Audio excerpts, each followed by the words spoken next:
I think it should be live now. Hopefully. Maybe something is lagging. I think it could be my internet connection, but hopefully not. So when you see thank you, hi. When everything's fine, please let me know. Okay, I think I can finally see the YouTube screen as well. Okay, yeah.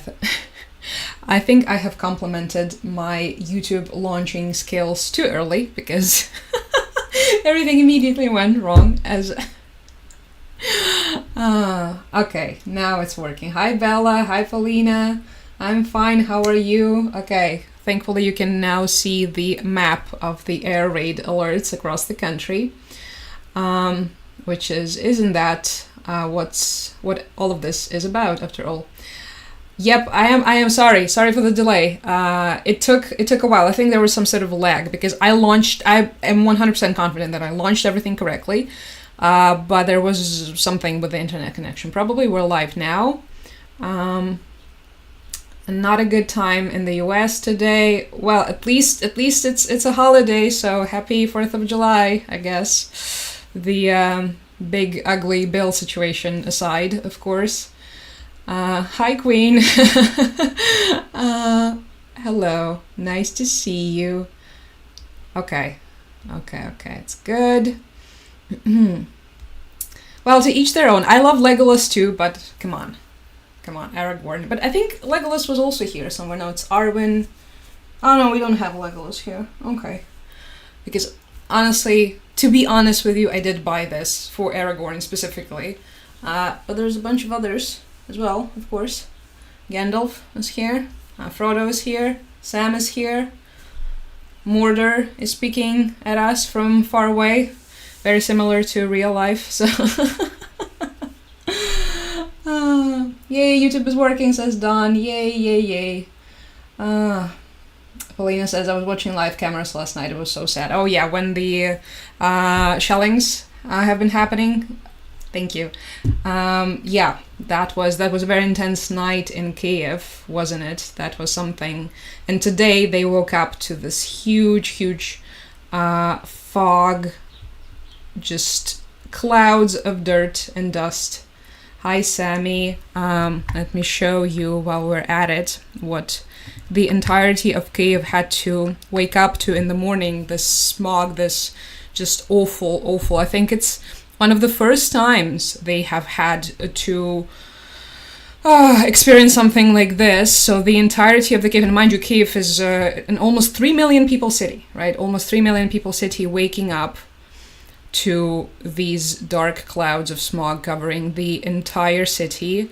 Thankfully, it wasn't radioactive or anything. There was no emergency regarding that. Thank God, I guess, because at this point the bar is so on the floor. This is what we're happy about when there is no radioactive threat of anything. But yes, there was an additional emergency because of that, because of the air quality dropping significantly after that attack. It was extremely intense. It was one of the worst ones in a while. And I know it's kind of getting old and tired, right? We've already talked about how, that attack was actually one of the worst ones.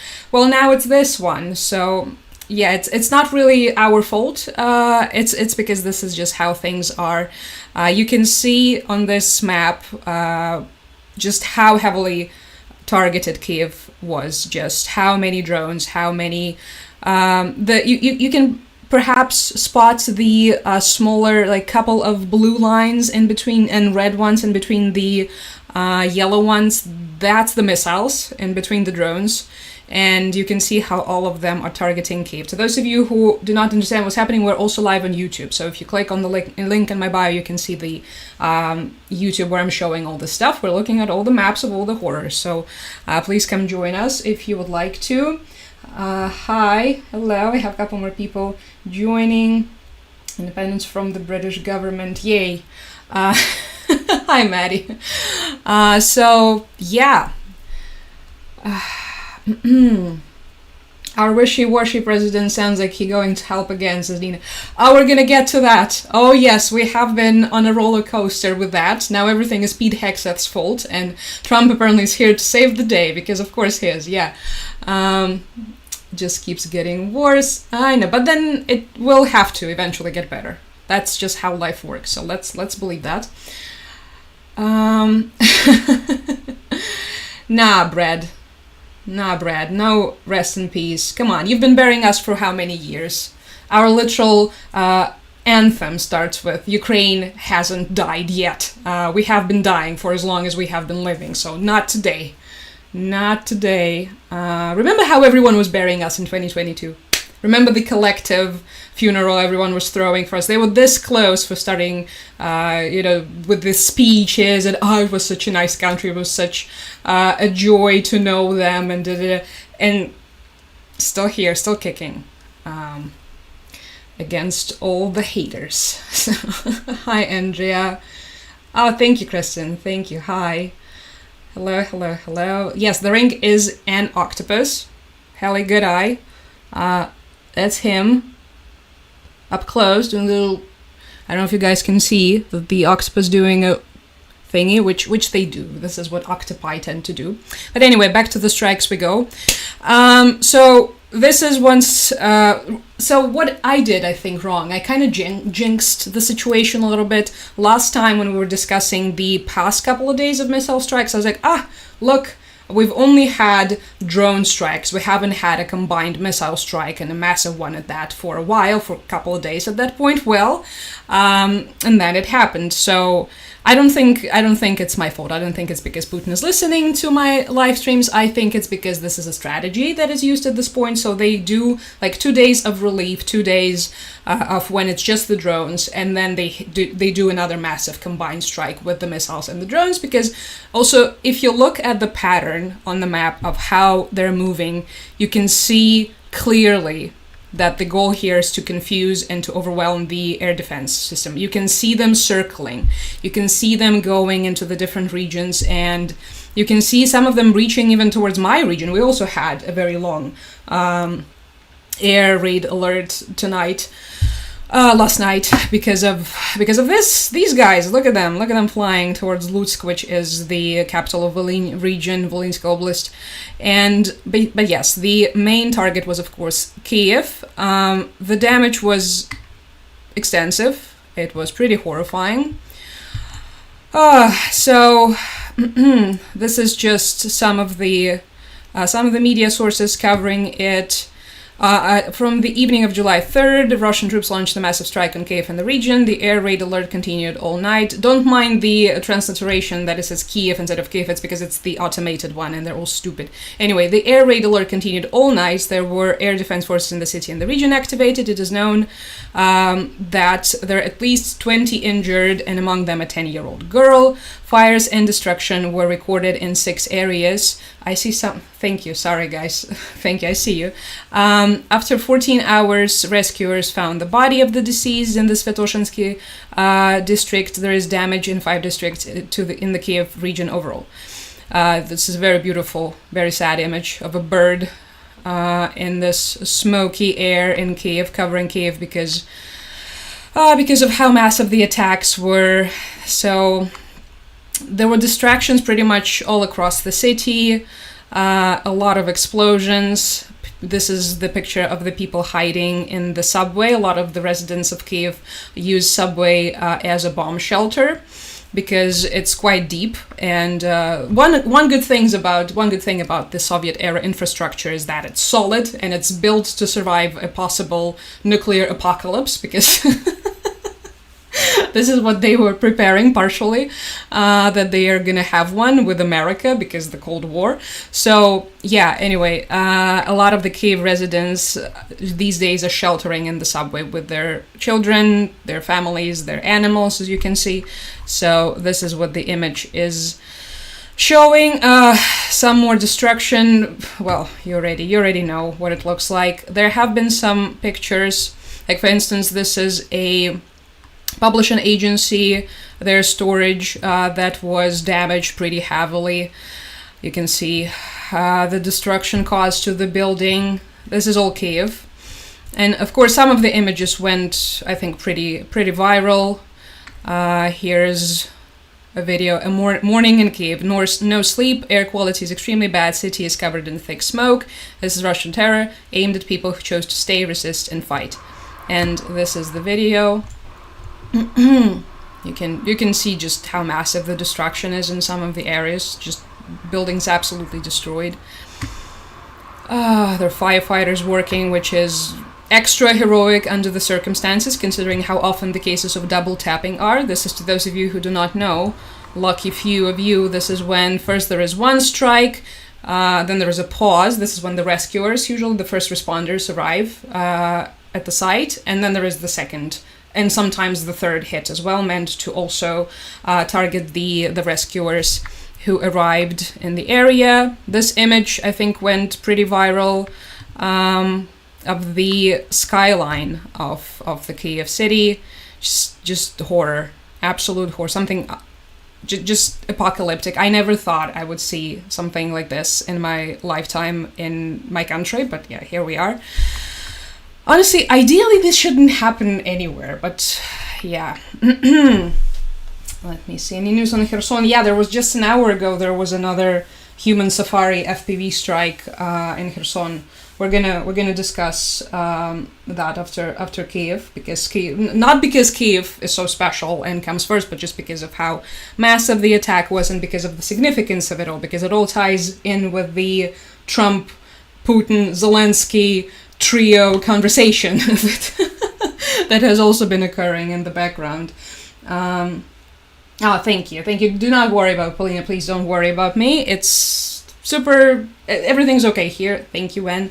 It's all good here. But yeah, we did have the drones reaching our region, but it happens sometimes. Thank you. Sometimes they just reach us and then they make a little turn and they fly towards somewhere else. This is what they do. Annoying, buzzing, disgusting things. Those drones. Sorry, let me go back. Missed some comments, I think. YouTube comments are on subscribers only. Yeah, you just have to be subscribed to the channel. This is it.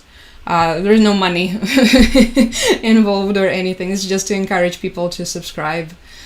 Hi, Miss G. How's it going? To the Americans in the chat, happy 4th of July. Happy 4th of July. Yeah, wouldn't it be nice if the world did? Imagine all of us just... No. Well, we can try. Yeah,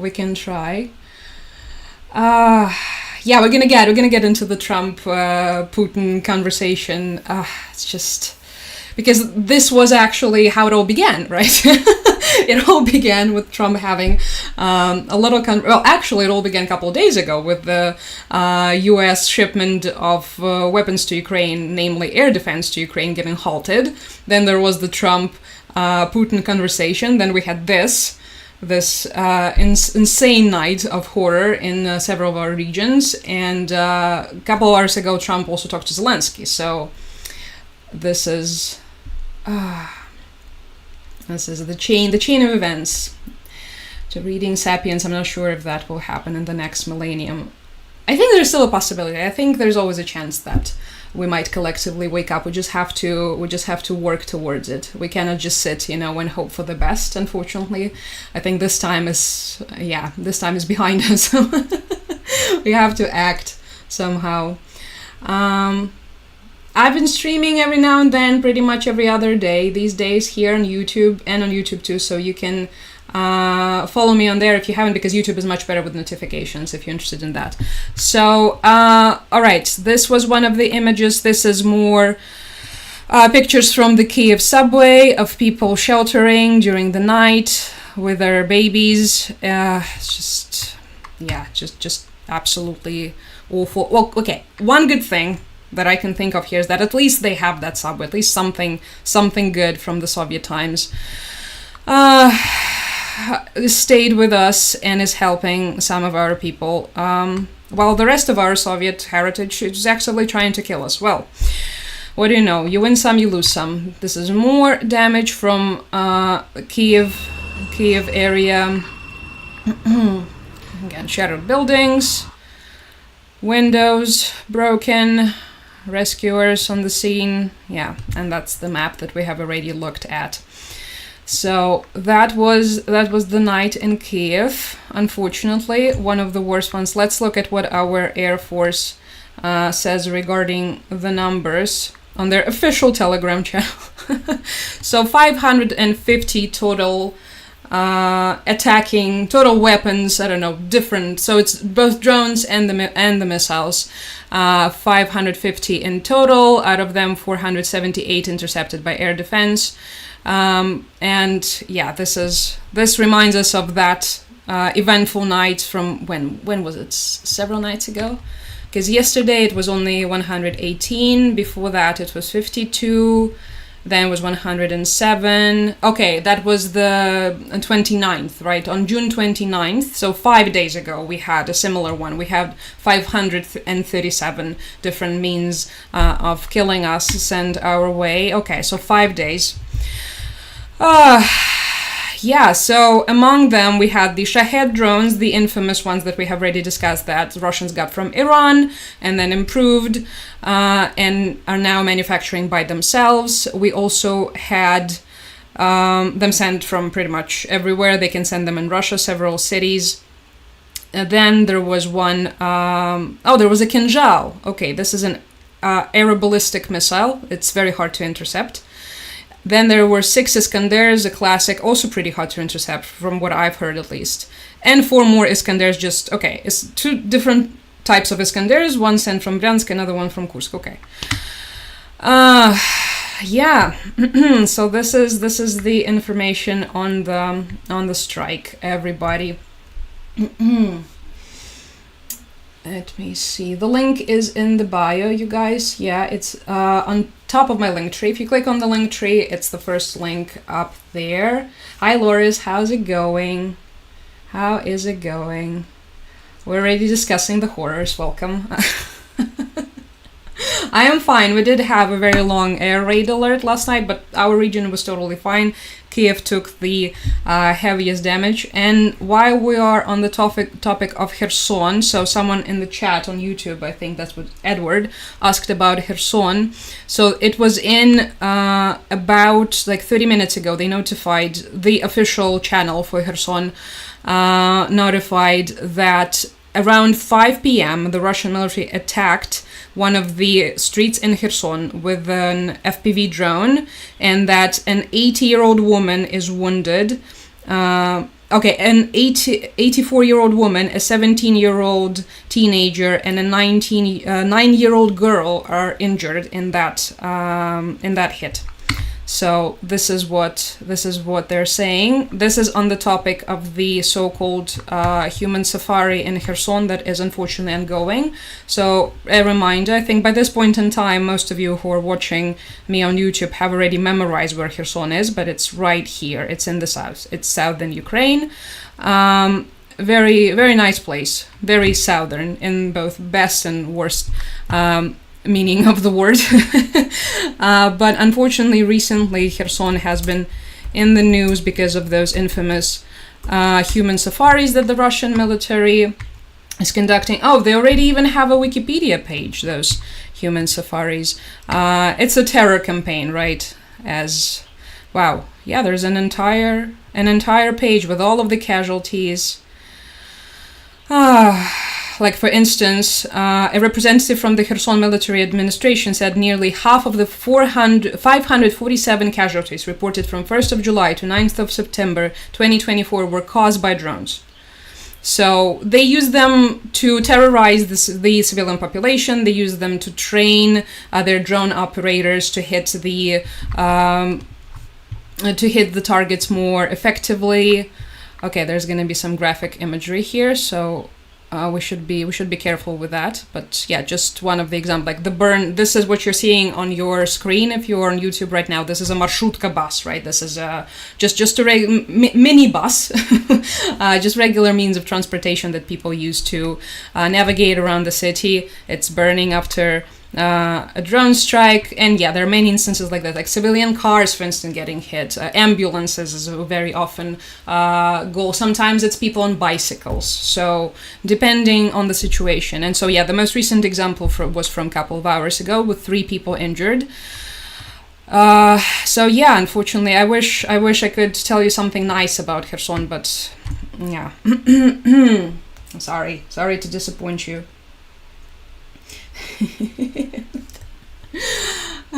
We do need some Patriot missiles. We actually used to use them quite effectively and efficiently, and it's been reported that thanks to our usage there were even some improvements implemented to the Patriot systems. But yeah, recently our stocks have been depleted, and it's been an issue. It's become, obviously, just as everything these days, a heavily politicized issue.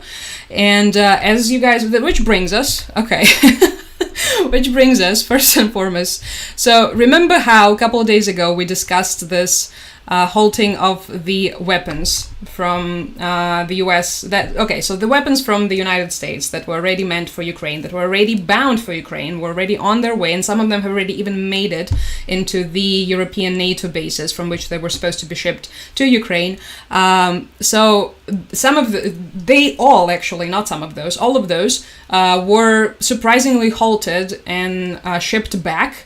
And everyone was really confused and surprised by this. At first it was reported that it was only our Ministry of Defense that was confused. No, apparently everyone was confused as well. The Congress was confused, according to all of them. Like, the Republicans were confused, everyone was confused. They immediately blamed that one guy named Elbridge, whom we discussed during the last stream. Now they have changed the rhetoric, and they're already saying, they're pointing fingers at Pete Hegseth, and like, for instance, that NBC headline reads that Hegseth halted weapons for Ukraine despite military analysis that the aid wouldn't jeopardize US readiness. And the entire article basically goes into detail about how, thank you, Josie's mom.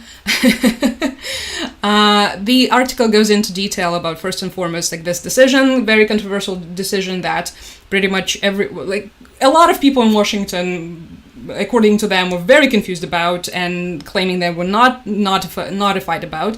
And then about how, like, whether or not the entire argument of, okay, we did this because our stocks are completely depleted, whether or not this argument is valid at all, because there are questions regarding that as well, apparently. I didn't know, obviously, because I have no way of keeping track on the Pentagon's stocks of things. I'm a random person from Ukraine, so how would I know that?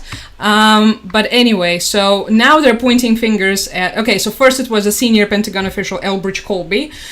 Who names their kid Elbridge? All right. They blamed him. Now it's him and Pete. Interestingly enough, this is not the first time Pete did something like this. And so now the question rises whether or not this was done so that Trump could potentially reverse this decision and then seem like, this great contributor to our defense. Everything is very confusing at this point. But what happened after that halting of the weapons conundrum was the Trump-Putin phone call. So Trump and Putin have a phone call, after which Trump is not happy. He says, call with Putin yielded no progress on Russia-Ukraine ceasefire. This is, a trigger warning. We're gonna listen to Trump, so hide your children. It was a pretty long call. We talked about a lot of things, including Iran. And we also talked about, as you know, the war with Ukraine. And I'm not happy about that. He's not happy. I didn't make any progress with him today at all. No progress. Okay. This was, I think, the first comment. And then after that, there was another one. Wait. Okay. No, I think I have it in another tab. This is him surrounded by cultists, as it usually happens. And let's hear. For the conversation I had today with President Putin, because I don't think he's there. And I'm very disappointed. Well, it's not, I'm just saying, I don't think he's looking to stop. U.S. President Donald. This is, I think, the most famous quote from this entire clip is Trump doesn't think that Putin is there. So the conversation was not productive. He does not believe that Putin wants to stop the war. Surprise, surprise, you guys. Can you believe it? Can you believe that Vladimir Putin, the world most famous peacemaker and the most peaceful pacifist to have ever peacefully pacifist, that he doesn't want to stop the war? That's outrageous. This is absolutely outrageous. Alright, Pete was probably drunk when he was approving of all... I mean, let's be honest, he's probably drunk all the time. But the entire narrative about whoopsie daisy, apparently Putin doesn't want peace. Okay, I guess.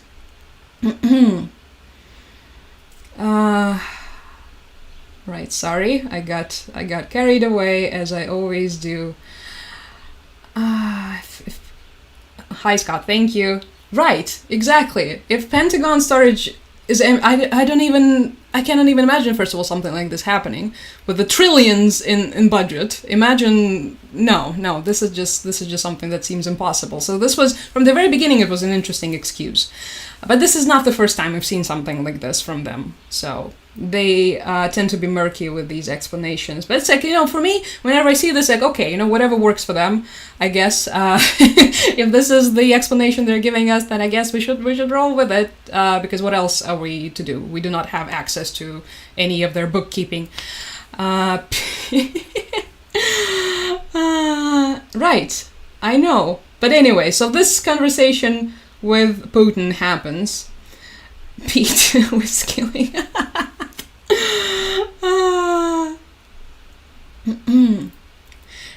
I know. No. I don't think at this point anyone believes them. It's just we have to work with this information because that's the only way around for us. So anyway, he talks with Putin, he's unhappy, then they talk with Zelensky, which brings us to Zelensky's official telegram. Where are you? Wait. Okay. Here's him celebrating the National Police Day. Is today the National Police Day? Ooh, no. Okay. This is him talking about the drones. This is his daily vlog, as we discussed. To those of you who have never seen the daily vlog, this is what it usually looks like. This is him with the phone, telling us things. But anyway, this is his report on the Trump conversation, and it was fairly positive. So basically he says, very important and useful conversation with the US President Donald Trump. I congratulated President Trump and the entire American people with the Independence Day, which is an interesting order. I remember back in the day it used to be the American people and like President Biden. Now it's President Trump and the American people. I think it's deliberate because we have to be mindful of the ego. Here in Ukraine, we're very grateful. This is grateful number one in the Zelensky statement. We're very grateful for all of the support that has been given to us that allows us to save people's lives and preserve our independence. We have achieved a lot together with America, and we continue to do everything in our power to stop the killings and to achieve dignified, continuous peace. We need a dignified peace treaty, and Ukraine supports American proposals. Today, we have discussed this situation. We have discussed the Russian strikes and the situation at the front. President Trump is very well informed. Very well informed. Thank you for the attention to Ukraine. Thank you, number two. Thank you to the attention to Ukraine. We have discussed the air defense capabilities and agreed on working together to increase the protection of the sky, the defense in the sky. We have agreed for our teams meeting. They've also talked about some military-industrial capacities and perhaps manufacturing weapons together. Okay, we'll see about that. These days Zelensky talks to everyone about this, so it's just something that he does. We've also talked trade and investments, of course, art of the deal. We have exchanged thoughts regarding diplomatic situations and work with America and other partners. Thank you.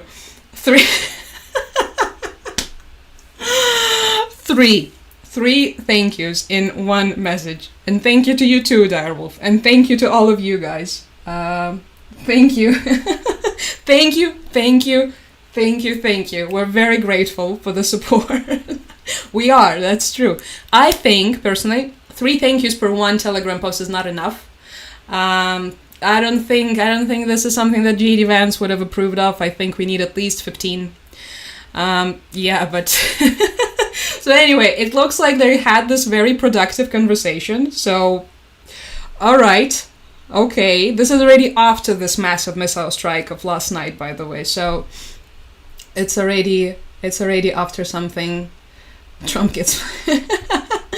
Anyway, and this brings us to the next update, which a lot of things are happening, I know.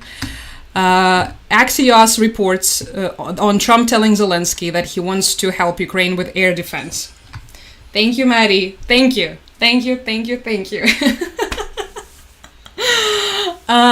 Which is interesting in the context of everything we have just seen and discussed, right? We have just seen the halting of the weapons. We have seen this massive missile strike, the conversation with Putin in between those 2 events. Now we want, apparently, to help us with air defense, which is thank you. We really appreciate it. Okay. Well, honestly, do we believe him? At this point, I don't even know. Every single hour of every single day, it's changing. It's jumping from one to another, one extreme to another. It's yes to the air defense, no to the air defense, yes to air defense again. Nope, your air defense was taken. Thank you, Maddie, for the support. Appreciate it. Your air defense is in Europe. Oh, nope, it's not in Europe anymore. It's going to the Middle East because Israel needs it more. Maybe it's going back to Europe. Maybe it's even going to you, or not. Yeah. What a wonderful time to be alive. I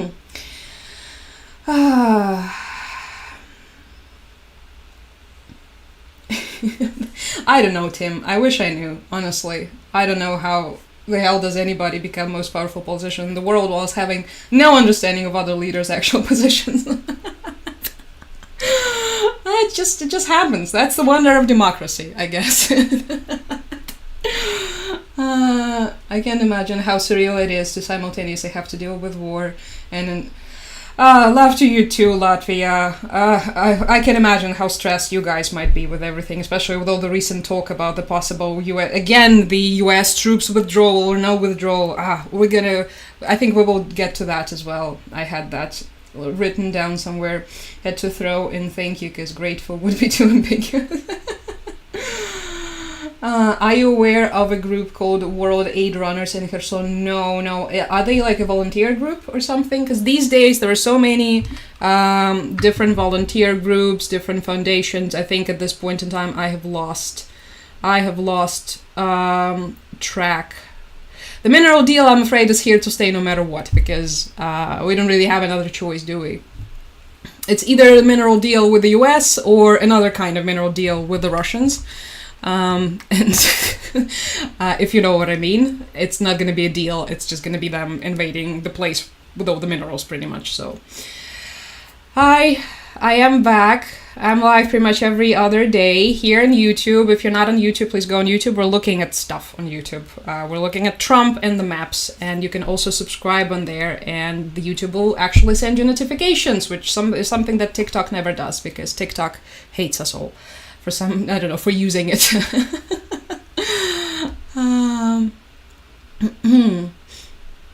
Yeah, we do need to rename something after Trump. I think we should rename the world after Trump. Or we can just add Trump in front of every single country name. And yeah, we'll see about that. So basically, we are currently here. We're currently in the Trump tells Zelensky he wants to help with air defense. And perhaps we can get the groups of people to talk about this, about helping with air defense right after the air defense was sent back home. Because sure we are. And of course, just a little cherry on top of that.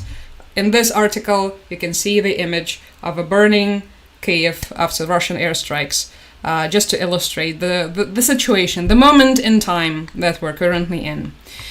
The marvel of this timeline. They seem legit. They're also on TikTok. I have to, honestly, I have to check them out. I'd be really, really careful these days with any sort of groups of anyone. And it's good if they're legit. It's good if they have their reports up, especially on all of, like, the receipts. This is, I think, the most important thing. But these days, I prefer to just stick with the, you know, like with the trusted ones, with the big foundations. They're transparent, because I get burned a couple times. I don't wanna go through this again. I'm very vulnerable. So yeah, just whenever you are, you know, donating someone, which if you do, of course it's appreciated. Just make sure to double check. One of the, I think, very, very good ways to check if you have any doubts, if it's like, for instance, someone running a fundraiser directly, you can ask them, hey, I'm not sure about that, but is it okay if I donate to Come Back Alive instead, which is the most like trusted foundation in Ukraine. I guarantee you that pretty much anyone who cares about the army or just Ukraine survival, they would prefer for you to donate to Come Back Alive than to not donate at all. And I think it's a good litmus check. But if they start saying, no, please donate to me. My wife needs a fur coat and I need a car. Oh, have I told you guys this one story that happened to me? I had someone who pretended to be Ukrainian reaching out to me. I don't remember when, it was a couple years ago, and telling me how he needs money for a car so that he could evacuate his family from somewhere in Kyiv, and it was very sus. And I immediately switched to Ukrainian. I was like, Володимире, ви справді з Києва? Да? Що у вас там таке? Що трапилося? Immediately blocked. Because that Volodymyr was not a Volodymyr at all. So be careful. Be careful. You know what it's like these days. You have to be really, really careful. Okay. Let me see. Hi. Hello. Thank you for being here. Appreciate you all. I'm just ranting. We're also live on YouTube if you want to see stuff. Then you're on a good TikTok side, honestly, because all I see is him. And also recently I started getting Orban in my recommendations on TikTok, this is not what thank you, Daydreamer. This is not what I installed TikTok for. I did not install it for Trump and Orban and Putin constantly in my face. I want to see pretty people, and I want to see dogs and memes and edits of pretty people and edits of dogs and edits of food. And like Japan stuff. But no, recently I've been getting all these awful people too. Oh, you guys know them. Okay. No, good. If they're legit, then no questions asked. Then please go ahead. I'm just keeping it real with all of you. We don't want to rename the world after Trump. No, okay. Okay. Oh, this lady today. I don't know. Why do they know who we are even? Representative Anna Paulina Luna from Florida, apparently. Oh, thank you, Kristen. Thank you so much. Decided to chime in on Ukraine and let us know that Zelensky banned the Orthodox Church, which he didn't. He didn't ban the Orthodox Church. But if that woman cared at least a little bit about the Orthodox Christians in Ukraine, she would perhaps say something about all of the destroyed churches and cathedrals by the Russian shellings, maybe? No? Okay. I saw this and I was like, why? Why are you even talking about us? Don't you have another golden chair to pose in with a gun or something? What is happening in Florida? Why are some people from there like this? At first I didn't believe it. I thought it was like, it couldn't be real. And then I was like, oh, it is. She's in a golden chair. And there's a flag and there's guns. And yeah, this is the face of someone who really cares about the future of Orthodox grandmas in Ukraine. So thank you so much for that, Representative Anna Paulina. Just something that caught my eye. Yes, I'm Benjamin Button. So that's the secret. Thank you. No, but also it's, I think it's the lighting and the filters and stuff. I don't look very good in real life. Zelensky was smart in not looping Trump in. I don't really know at this point what's smart or not smart. It's just, taking it one step at a time. We're literally taking, hi Nick, thank you. We're taking it one step at a time and hoping for the best. That's it. And then we'll see. Help, I'm in Florida, said. I don't know, what do we do? Do we send a chopper after you? How does stuff like this happen? I don't know, please let us know. The golden chair.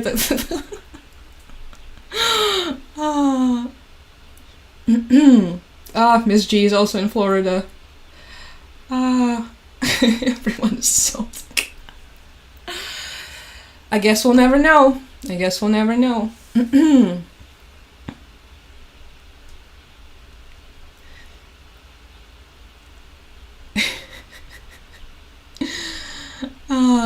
All right, so I think the chat has been acting a little bit iffy with me. Okay, I'll just let it load for a while and then I'll come back. Hi Karen, thank you for joining on YouTube. Anyway, let's check. I also wanted to show you, this is our map of air raid alerts. So it's the map.ukrainealarm.com, which is also very convenient. So thankfully right now we're having a relatively calm evening. You can see there is a threat of artillery strikes in Dnipro region. There is the ongoing shellings in Kharkiv region, because this is where currently the battlefield, unfortunately, is, with the Russian gradual advancement into the Kharkiv region, into the areas that have been retaken during the counteroffensive a couple years ago. And but sometimes the entire thing lights up, and this is when that things are not going good. So also yesterday we had another strike that is worth noticing. It was attack on Poltava. So Poltava this is Ukraine, right? The map of Ukraine, and this is Poltava city right here. So it's eastern Ukrainian city. It's very close to the frontline regions, but also, like, by our standards, I think by the global standards, the distances here are pretty massive, considering that we are a very big country. But anyway, so yesterday there was this massive strike on a recruitment office in Poltava, and there were, it was reported as of yesterday at least, 59 people were injured and 3 people were killed in that strike. So it was pretty bad. As you can see, the entire area is shattered, and there were, the clouds of smoke were also pretty big. And why would they target the recruitment office? It's also for the propaganda purposes, interestingly. And prior to that, they also attacked Poltava with drones. But this is just what they do from time to time. It also serves a propaganda purpose because, as you know, with all of the problems regarding the... Okay, I'm just going to leave this one open. With all of the problems regarding the draft here, with all of the issues, all of the... negativity surrounding this, all of the failed reform of the recruitment office, and all of these problems that we have been dealing with regarding the recruitment, you can imagine this is a breeding ground for any sort of potential influence, psychological influence from the enemy side. And this is one of the main, I think, propaganda outputs. Like, this is the main target whenever they spread any sort of disinformation, whenever there are any campaigns. This is one of the first ones, just because of how it can grow organically, just because there are so many people growing resentful. So this strike is definitely one of it, because immediately after that strike, there was a massive campaign on social media advocating for this stuff and saying, oh, look, Russia is so good. It's helping us to get rid of the recruitment offices. As if we do not know that on the Russian-occupied territories of Ukraine, in some instances, in some places, in some towns, and in some villages, there are literally no men left. and there were so many, like, obviously our problems with the mobilization are massive, but to believe that it's going to be better if Russia comes and occupies our, territory, it's not just naive, it's, I don't even have a word for it. You have to be extremely, extremely nutsily stupid to believe that it's going to be better. But yeah, this is just an interesting example of how these two, like the actual military action and propaganda, very often go hand in hand. And this strike, this deadly, deadly strike, is one of the examples. Yeah, I know. Karen's also in Florida. I'm sorry, you guys. Well, at least you are there, so you are improving the overall atmosphere. Loris is very sorry for anyone who is in Florida. Thank you. And thank you, Glenn. Thank you, Tizai. Thank you, guys. Yeah, for the longest time, the only thing I've known about Florida is this, like, whole Florida man meme, how you can, like, Google your date of birth and then Florida man and get an insane headline. Let me see. Maybe it will work. February 4th, Florida man.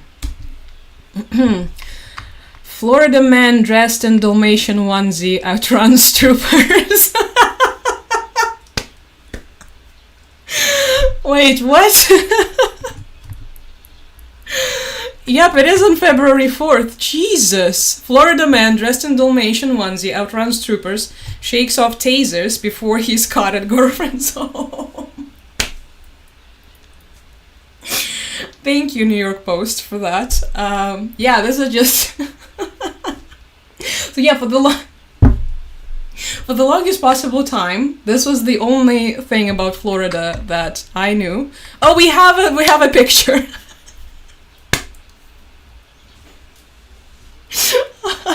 Hi, Dave. Thank you. Sorry.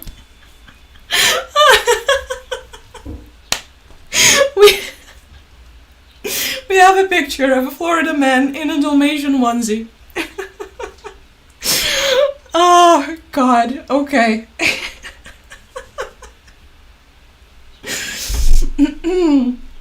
Oh, so sorry everybody. Thank you. So yeah, this is just something that you could also do. I heard it, as you can see, Exhibit A, it yields incredible results if you just Google Florida man and your birthday. Yeah. Oh, don't cry. Please don't cry. Let's just laugh at the man in a Dalmatian onesie instead. I'm begging you. Please. No. I mean, I'm in Ukraine. I'm not crying. So let's not cry, okay? We have to be upbeat as much as we can. Okay, sometimes it's okay to cry, but not daily. Hi, Nightshade. How's it going? The Florida man is wild. They're real too. Well, I can see. I'm currently looking at one. And those of you who are on YouTube are also looking with me. Okay. He pulled himself from wreckage and tried to keep running. Wow, what a character. Okay. This is his flip-flops. It's his flip-flops on the ground. Okay. Wonderful. What a beautiful delayed birthday gift for me. Florida man in a Dalmatian onesie.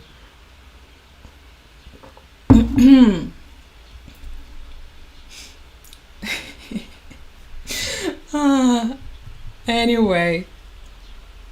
Is Hexeth from Florida? I don't know.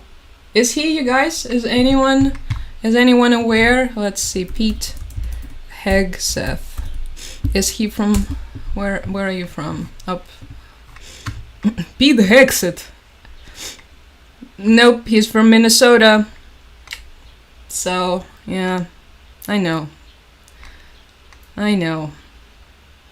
He can become the first example of the Minnesota man in such a context, maybe. No, he's not funny enough. He's just kind of pathetic, if I'm being honest with you, so... Alright, let's go back to... Oh, okay, while we were laughing at a Florida man, we had drones Okay, air raid alerts announced in Kharkiv and Donetsk, and yeah, it looks like it's the drones.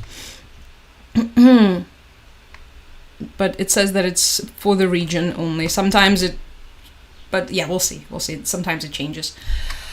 What is this karate that I keep doing?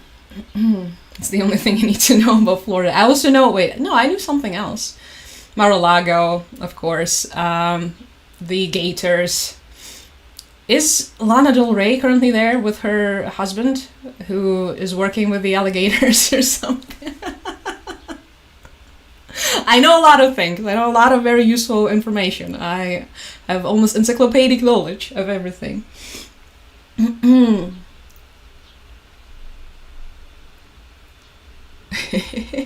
Yeah, I know.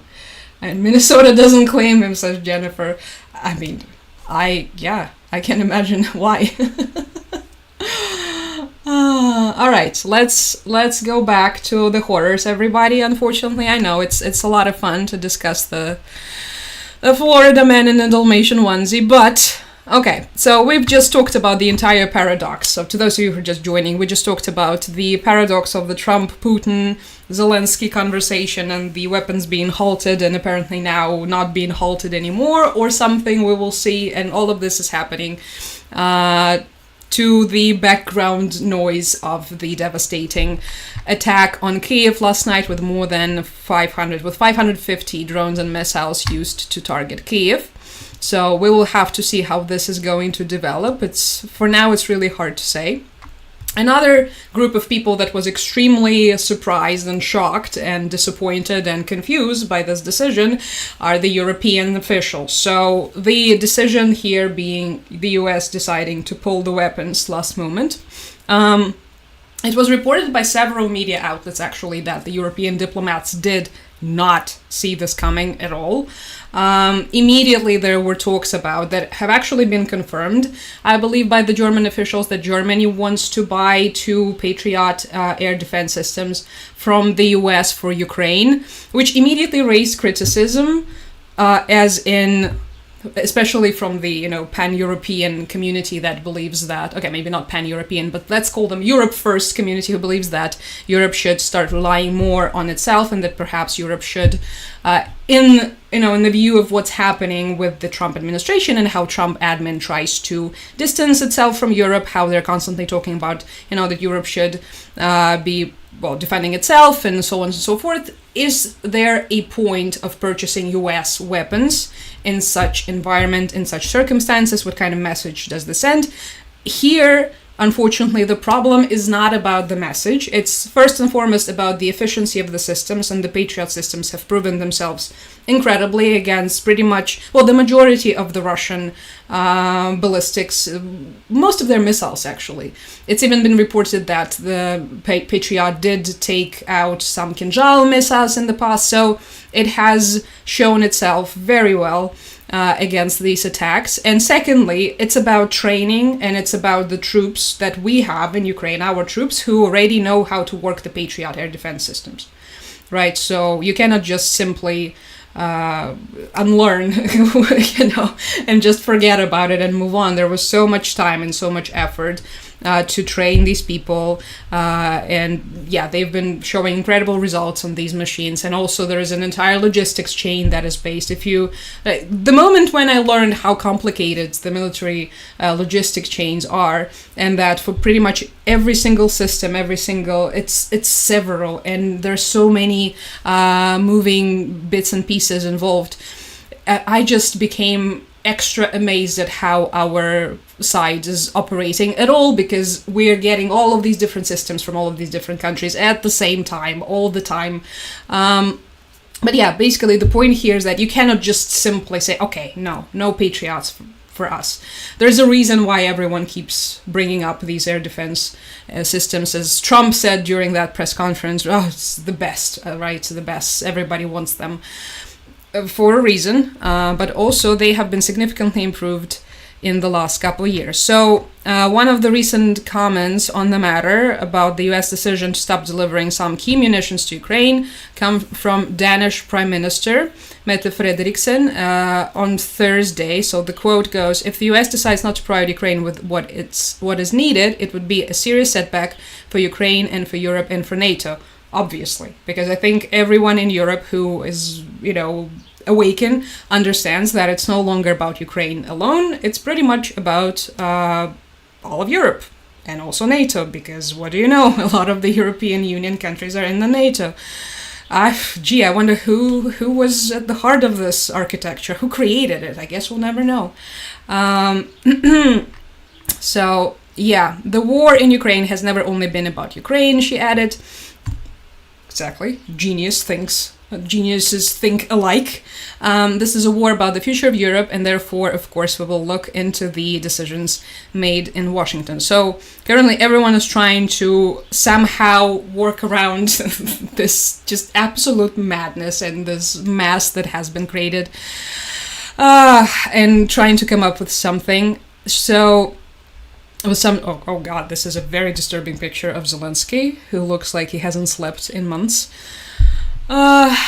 So yeah, it's just interesting to see. Okay, good things is that there is a response. We're trying to process the information. Bad thing is it's really hard to say how long it's going to take us to process the information, and whether or not there's actually going to be some stepping up, because currently we're really missing some speed and some, more confident, determined decision making, I would say. Oh well. But yeah, they've pressed on what kind of support the EU would be able to give Ukraine. The bloc's two top officials, European Council President Antonio Costa and Ursula von der Leyen, stressed that Brussels remains fully committed. Okay, TikTok, what are you doing? TikTok wants to kick me out once again. Every single life.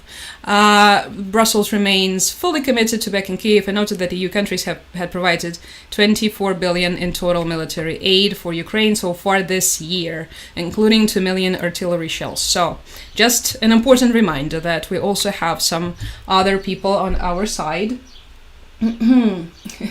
Dave is here with another Florida comment. TikTok just dumped me out of your life with an ad for you to go live. Yeah, TikTok recently, you guys, TikTok has been insane. Okay, I'm gonna tell you about this in a sec. Let me just go through the chat real quick so that no one would get mad at me, as sometimes some people do. I think everything is nice and quiet. Thank you, TJ. Thank you. That's Aragorn and Gandalf. And Frodo is here too, and Arwen. They're all here. Herojem slava, дякую дуже. Cut the funding. Do you know I don't have this power, right? Why you say this to me? It's my favorite part when people start coming into my comment section and demand these things from me that I have no power over. The only funding I can cut for is for my dogs. And I'm not gonna do that, because then they're gonna eat me. I have 5 dogs. So, okay, I think the chat is doing fine. So,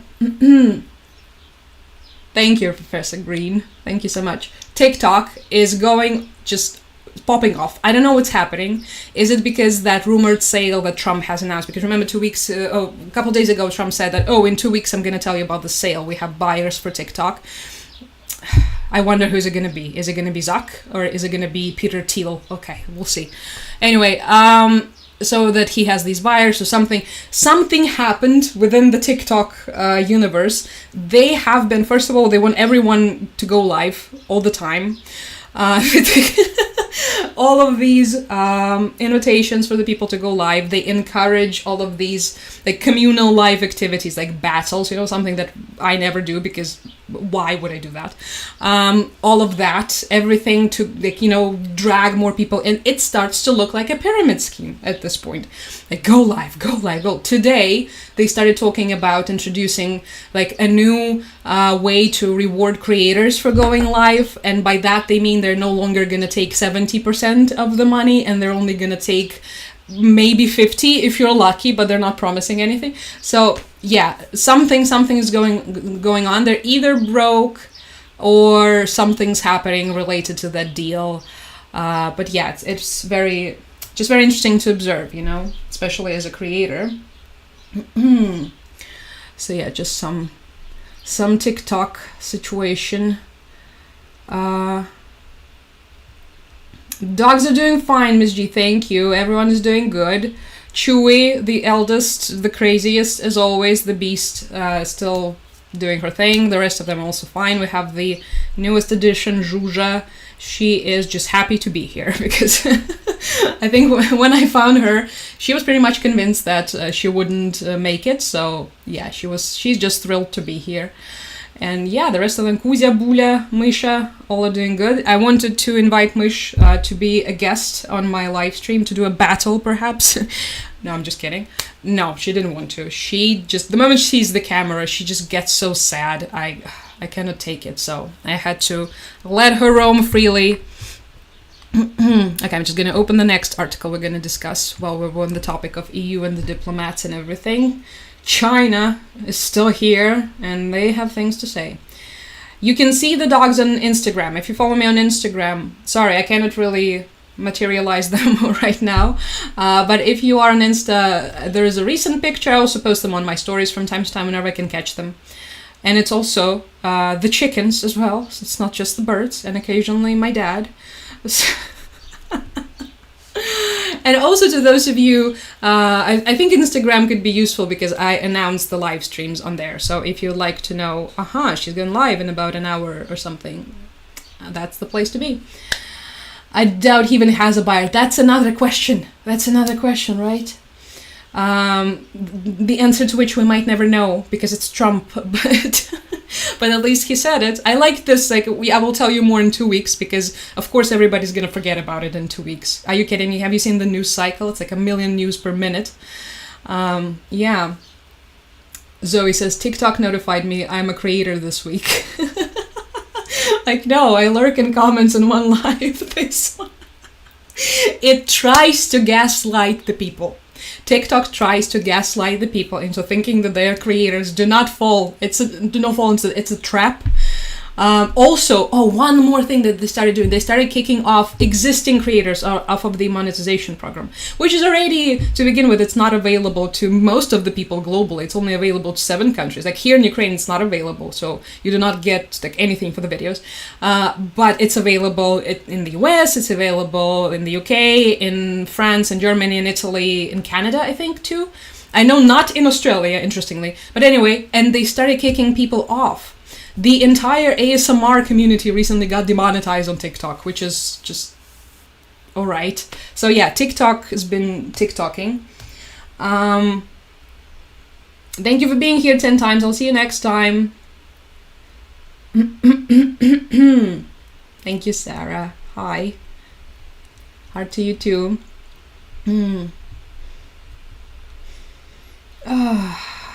Yeah, we did have the biggest brush. Well, we did have quite a few of these very intense, combined missile strikes. But yeah, the last night in Kyiv was literal hell on earth. And now they're talking about returning air defense, so maybe it's good if they actually go through with this. We don't know. We can hope for the best. All right. Yeah, I know, right? Not Canada, I don't think they get paid there. Okay, but it's a couple European countries, it's the US. Who else? Is it Japan? No, probably not. Okay, I don't remember, but I think it was 7 or 8 countries. I just knew it wasn't me, so I was like, okay. All right, this is an interesting article. It's about China. So China warns the EU Russia's defeat is unacceptable for Beijing, which is, again, I was surprised. By this point in time, is anyone surprised with this rhetoric? But it's going to bring us to another very interesting point. So let's just, jump scare. This is the Chinese foreign minister, Wang Yi. Let's just scroll past him. And he told European Union representatives that Beijing could not allow Russia's defeat in the war against Ukraine. Right? According to several sources familiar with the conversation, quoted by South China Morning Post, China fears that in the event of a Russian defeat, the United States will fully focus on Beijing. Boy, do I have bad news for Beijing. They're gonna focus on you anyway. So, I don't know what to tell you. Anyway, this commentary by Wang Yi was addressed to EU Representative Kaya Kallas, probably the worst person to address this comment to, considering how she's considered this great hawk. And just because she's very realistic about the Russian aggression, and also she's Estonian, and for years on end, the rest of Europe was bullying the Baltic countries and calling them paranoid and weird about Russia, when Russia was such a good friend to everybody. So he addressed this comment to Kaya Kallas, who is known as a very staunch supporter of Ukraine, very anti-Russian aggression, and very realistic when it comes to some of the Russian approaches. Let's put it this way. She understands their, for instance, infamous communication strategy and their negotiation tactics very well. So the Chinese Foreign Ministry regularly states that the country is not a party in the war, which is a lie, and we all know it's a lie. They have been a party in the war, but it's just been sort of hidden. Some European officials were surprised by this comment. I think they mean, what do you mean blackness? This is the automated translation. And it told me that the European officials were surprised by the blackness of the Chinese diplomat. This is not what the article says. It says that they were surprised by this honesty, which is probably the most surprising thing here, because if you know anything about Chinese diplomacy, you know that this is not how they usually talk. Just not. Most of the times, it's no instead of yes, yes instead of no. It's 10 extra tactics to confuse someone, and most of the times it's silence. It's silence and the most general phrases ever. So hearing something like this, I would also be like, what? Excuse me, Mr. Wang Yi? Do you what? Have you forgotten? You come from a Chinese diplomacy tradition.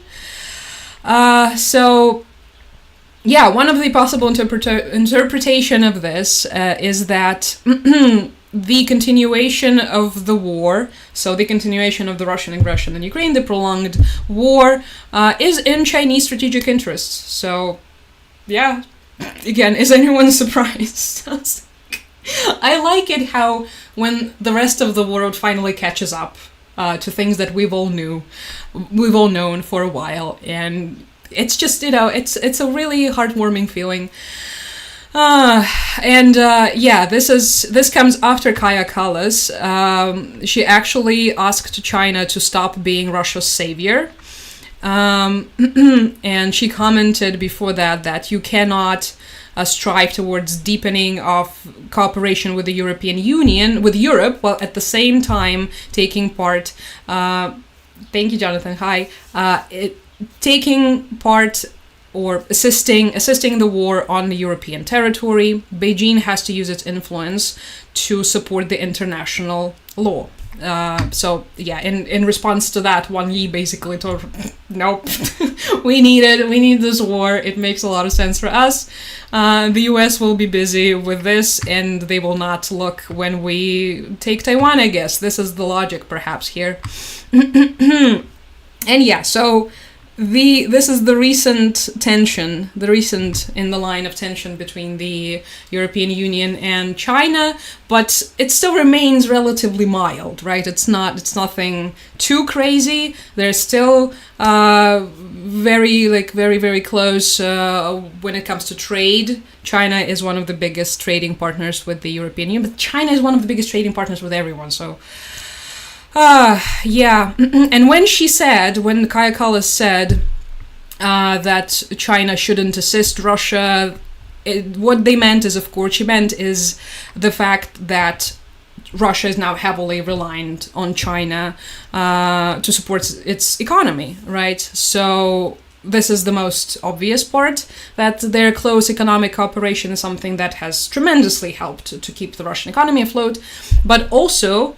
there are cyber attacks, allegedly Chinese, and we all remember this one mysterious time when the cable in the Baltic Sea snapped once again after a Chinese ship was passing over it. So this is one thing, and on top of that there is of course some more murky things such as North Korean involvement, which could also be seen as one of the ways. Knowing how heavy Chinese influence is in North Korea, you could also see that you could interpret this as the involvement. Sorry for another jump scare. Let's go back to Kaya Kallas. So yeah, just hi Moo, a long time no see. How's it going? Thank you. I like these earrings too, the little flowers. We're discussing China EU tensions. So welcome. Yeah, my earrings. It's still the same earring collection that I started in Japan. So the reason why I keep recycling the ones that some of you might already remember is because 90% of my earrings were purchased in 2018, 2019. And Japan is earrings paradise. I mean, Japan is just accessories paradise overall. But with earrings, all of my favorite ones are from there. So if I ever go back to Japan, God willing, this is what I'm gonna do. I'm gonna walk into the 300 yen store and I'm gonna leave without a kidney because I will buy all the earrings that I see in the vicinity. A Russian drone struck the Chinese consulate in Odessa. It had Chinese parts. The irony. But also they don't care. They don't care. They'll just say, no, it was an accident. No, they didn't mean to strike our consulate. They just meant to target a Ukrainian hospital. No, stuff happens. They also, during the Kyiv, massive attack on Kyiv, a Polish consulate was also damaged by a drone. And this is not the first time when a diplomatic facility was damaged by a drone. So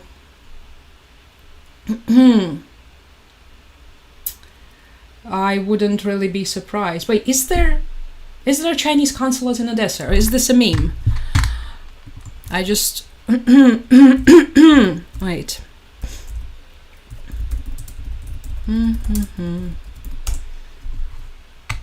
Yep, there is. I thought maybe you're just memeing with me. Nope, there is a Chinese consulate in Odessa. Why? Why do we have a Chinese consulate in Odessa? Why do we need it? Okay, General Consulate of China. All right. What a wonderful world. Okay. I guess why not? Yeah, and this is according to our Minister of Foreign Affairs, Sibiha. He pointed out the irony too. All right, that's an interesting piece of Odessa lore. I didn't know. Odessa has probably the most interesting lore out of many Ukrainian cities, but all right, why not a Chinese consulate, I guess. All right, let me just see. Okay, everyone's quiet on YouTube. Thank you to everyone on YouTube. Appreciate you all. I'm also checking the chat, so if you want to go and tell me a bunch of secrets, I'm checking it all the time. Yes, happy 4th of July. Happy 4th of July to you guys. I am safe. Hi, Henrik. Thank you. Breaking news, Trump finds out Putin doesn't want to end war. Yeah, this is exactly where we are. Whenever we have to discuss these things, whenever we have to discuss the situation, it's like this level of discussion. Oh wow, finally! Something that was obvious to everyone with a functioning brain is now a part of an official discourse. Let's clap a little and congratulate us. But I don't know, this, like, the Chinese situation with the Chinese minister being as blunt as he was, I just couldn't help but think that this might be somehow tied in with the inevitable upcoming escalation in the Far East, that if they do something in Taiwan, it might be tied in with something extremely unpleasant in the EU too. So it would make so much sense, knowing that they need the US distracted, for some sort of hybrid attack against the Baltic from the Russian side, and simultaneously China starts something in Taiwan. I don't know, I've been thinking about this for the last couple of weeks, and I hope it doesn't happen, but with these warnings in mind, it just seems like a very likely scenario. And yeah, especially if you take into the account this entire, like, rhetoric of you can yeah, the like Trump admin is saying China has to be the top priority, but at the same time, you can still feel like there is some sort of conflict happening. There is still like not everyone agrees that this should be the case, so it could cause some more tensions, perhaps. And I don't even want to think about it. God. I was just recently reading some analytics regarding the possibility, like the possible upcoming invasion of Taiwan. Last time we were live, we looked at the article talking about how Taiwan is planning this major drill to prepare for the possible Chinese blockade. And before that, there was also all of these speculations in the media that if there is going to be an attack on Taiwan, it's probably going to be this year.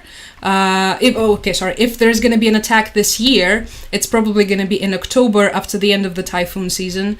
And I just cannot shake this thought off. I have so many articles. I don't need this many articles. This is the one that we looked at last time. It was the Reuters one with Taiwan simulating Chinese invasion in a major drill. I just cannot stop thinking about this one. Just not really. I mean, it totally makes sense for them to do something like this, but if you start, combining all of these comments and the situation, can we just stop? Can we stop? Can we be like that gif of Michael Jackson where he just puts the soldier's rifle down? Thank you. Yeah. Let me just see. Thank you, Moo. Thank you. I appreciate that you're believing in me. That I can't go back to Japan. Sometimes I think that it's not gonna happen, especially with all of this in the Far East. If something starts there, this is it. I will probably not get there. Obviously, this is not the worst thing about the war potentially breaking out in the Far East. Imagine the selfishness if I said something. Actually, how am I supposed to live, love in these conditions? How am I supposed to go to Japan? Stop bombing, Chairman C. I want to go to Kyoto. I want to go to Osaka and have some takoyaki from their takoyaki machines. Yay! Please do. Empire Strikes Back. That's a great movie. The vest is the problem, says Overdrive 0472. You mean the vest? As in the clothing? Because of how... Or do you mean the West as in the geopolitical alliance that predominantly exists in Russia's head? Because no one can really define what the West actually is. The definition changes depending on what you need, what kind of enemy of the day you need. But, sorry, I'm gonna screenshot this just because the West is the problem. I don't think... Okay, the West maybe is the problem. The West, in our particular scenario, no, I don't think it's the problem. Okay, so the entire anxiety... I don't really know how... I just feel like this argument is so tired. That everything is the West's fault and everything is the West's problem. It's also such a simplified approach to things. I understand that this is a TikTok chat, but honestly, it's just... No, this type of thinking clouds your way. Clouds... just everything. The logic, the ability to make, basic sort of nuanced conclusions. All right, now what am I even talking about? So yes, very, very anxious about the Taiwan situation, and I recommend all of you, if you're interested in, in the global, in the geopolitics, in everything that's happening, keep an eye out for Selena, for the situation in Taiwan, because I have a feeling, at least, and not only me, some people, who are much smarter than me too, that these situations might be connected. That we're always talking about the possible escalation in the European Union, something happening in the Baltics, something happening, here and there. I think these two will be connected, especially in light of the growing Chinese influence in the Kremlin. But then maybe that's just me. But keep an eye out, just in case. All right, that's just something I wanted to talk about regarding China. Florida man is still open. No, go away.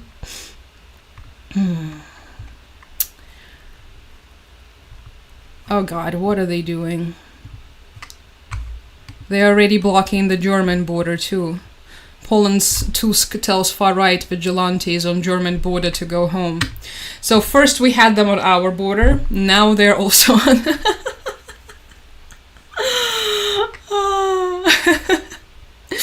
Because they recently announced that they will be temporarily enforcing borders with Lithuania and Germany, which is something that could definitely happen, but a little bit out of usual, because Schengen is supposed to be this free movement zone, right? And now, of course, yeah, there are some self-declared citizen patrols gathered on the Polish side of the German border. Okay, sure. Look at him. Now, this is the face of a of a Polish patriot. Oh, I love it when they do this stuff. They used to block... Remember how they blocked our border for quite a while? Actually, I think they have, up until very recently, they have been blocking our border. It's pretty sad when Dave says, when I almost yearn for the stability of the Cold War, this timeline sucks. Yeah. Remember the good old times when everyone thought that, okay, now it's done. It's over, the Cold War is over, and everyone is just gonna have a nice, peaceful life. Yeah. Yeah, that's gone. I'm saying it like I remembered. I wasn't even born back then. But everyone who was alive during those times, they keep telling me this exact same thing. How there was this illusion of, okay, phew, it's over. You know, the end of history. Everything is going to be so perfect from now on. And then it wasn't, because of course it wasn't. Very little about Ukraine. It makes sense, right? It makes sense because people get tired. People get tired of everything these days super fast. Attention spans are dead, just as a concept. It's very far away from the United States. Also, there is a deliberate push from the Trump administration to, you know, make Ukraine less of a focus. So this, I think it totally makes sense that Ukraine wouldn't be the number one priority. But we try to talk about it a lot. This is pretty much the heart of my live streams, and yeah, so if you're interested, you can just join us, and I will let you know about all of the horrors that keep happening here. So sorry John, I didn't want to scare you. I just think that this is something that can be potentially connected. I just cannot shake off the parallel, especially with everything that we're seeing recently. Oh, thank you Keister. Thank you. Good old days of duck and cover. Nick says, I never believed the Cold War was over. Well, again, there's apparently a group of people who didn't. Like, well, my dad also didn't believe. So, well, he believed very briefly, but then he noticed that although the Warsaw Pact countries have disbanded, NATO remained, and all of these Warsaw Pact countries ran for NATO, like as fast as they could, immediately apply to join NATO for some reason. Which is, why would you do it if the threat is gone? Well, this is so interesting, and this is when it hit him, but the threat isn't gone, apparently. And then we started seeing all of this just intensify. Because at first it was like sporadically. It was still, the aggression was happening, but it was like here and there, like, Transnistria, something in the Caucasus, here and there. And then I think ever since the Russian aggression against Georgia, yeah. It already became much more palpable, and then we all know who was next in that little scenario. The festival of never-ending war. All right, let's see. Okay, we have discussed that recent drone attack, this human safari hunt in Kherson from a couple hours ago. There is an update, so there is one more victim. Well, okay, injured 74-year-old woman. So we now have oh wait, that's another one. Okay, scratch that, you guys. So there was that attack from a couple of hours ago with 3 people injured. There was another one There was another drone attack, but it was in Kherson region. 2 people are injured, a 59-year-old man and a 74-year-old woman. So, yeah. Oops, that's not something, nope. That's the wrong screen. I just want to show you the map. Let's go to the map. You remember where Kherson is, but never hurts to repeat the material one more time. Oh, thank you. Yube Nani. Sorry, I didn't catch your name. Thank you. Yeah, so we had that unfortunate situation because it keeps happening, right? This is an ongoing situation in Kherson with almost every single day more and more new attacks of this kind happening, and it's just absolutely heartbreaking, and unfortunately there is no way of doing anything about it with frontline being this close and no actual tool against the FPV drones being discovered, or it's just basically impossible to say just close the sky over Kherson fully for now, or perhaps this is because we don't have the means to do this. It's hard to say. But yeah, unfortunately it keeps happening. And the biggest headline on Ukrainska Pravda is still the fact that Zelensky talks to Trump. There are also several Russian factories attacked, drone factories. There was one in Rostov, and there were also 2 more somewhere, I think in Kursk and somewhere else, a place that I don't know. That was in the last couple of days, but we have already talked about how these things, they're just pretty much a routine thing. It's just that whenever these drones reach something that is much more familiar perhaps to the Western ear, maybe whenever Moscow or St. Petersburg are in the headlines, it tends to be talked about, but usually there are these pretty often drone attacks, mostly on other drone facilities, but sometimes on other like Russian military defense factories. So just as a way to try and, I guess, counter attack. So yeah. This is also something that we will discuss. The once again a blackout at the Zaporizhia nuclear power plant, which okay, let me just look at the comment. When Putin came into power, Latvia instantly put getting into NATO as a top priority. We knew it's not going to end well. And you did the right thing. It was very smart. It was very smart. It was very sober thinking. Because we clearly were not thinking about anything. We believed that we could play for both teams, that we could be both with Russia and with the West, and yeah, look where it brought us. Okay, we're going to discuss the Zaporizhia nuclear power plant blackout in a second. I'm just going to check the chat, see if I've missed anything. Again, if you feel like I'm missing your messages, you can always go to YouTube. First of all, we currently only have how many people do we have? 26 people. Very cool people, beautiful people, but that makes the chat significantly easier to read, and also it's just way better, thank you Nick, way better organized than the TikTok chat, because TikTok keeps doing its little spammy thing, just a bunch of nonsense. So if I don't see your message and you feel like you need to tell me something, you can go to YouTube and message me on there. It's like blaming everything on the CIA, right? Everything is the CIA, everything is the West, everything is the global conspiracy, everything is the Masons, everything is George Soros. We all know how this works. This conspiracy thinking, it's beginning of an end. The moment you lock yourself in this way of thinking, I think it's over. It's pretty much over, because you just lose gradually, you just lose the ability to reflect on things in a more complex manner. What's with my pronunciation? I don't know what's happening. This world is so heavy. This was very deep, Lex. It sounds like the beginning of a song. This world is so heavy.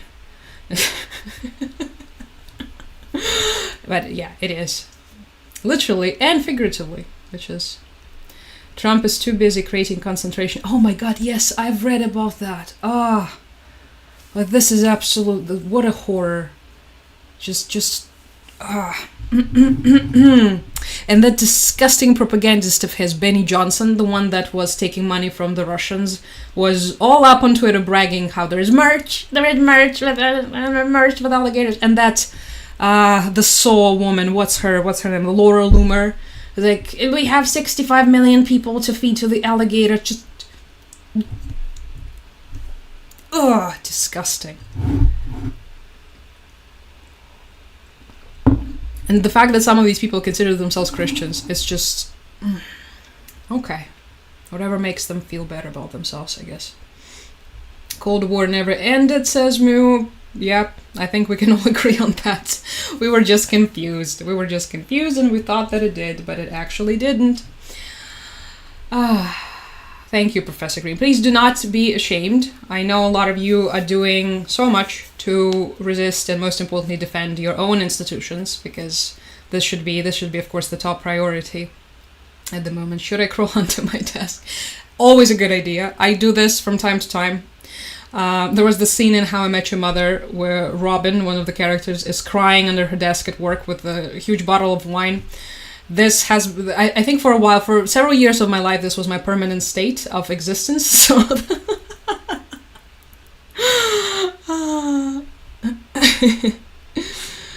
are you guys still at war, says Jason. Yes, Jason, we are. We've just discussed one of the biggest combined missile strikes on the Ukrainian capital, Kyiv, that has 3 million people living there. Just because my region is safe, it doesn't mean that there is no war. I'm not at the front line. I'm not amidst a missile strike. There's very much a war. People are dying daily while the whatever it is, the circus nonsense continues in the background with the politicians trying to outsmart each other. And yeah, a bunch of old guys trying to drag us into hell. So that's what's happening. Jason has been under his desk.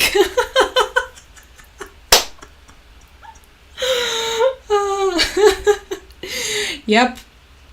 Apparently so.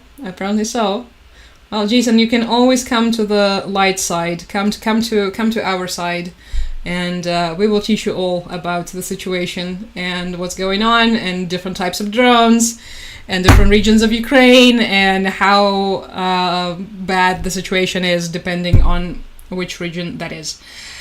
Did you already talk about the Russian Navy officer that was killed? If you mean the Black Sea Fleet one, we talked 2 days ago. If you mean the recent one, the one that was killed in a strike, then no, we haven't. But yes, he was. He was taken out. It's apparently one of the people responsible for one of the commanders responsible for the atrocities in Bucha, or so our side is claiming. I think that's the one, right, that you mean. Recently, there have been a lot of the people taken out, a lot of the commanders. So Gur has been wilding, but yeah, this particular one, I think it was a strike on Kursk, which is in Russia. So that was good. I mean, our side has promised to everyone involved in hi Sampha, thank you.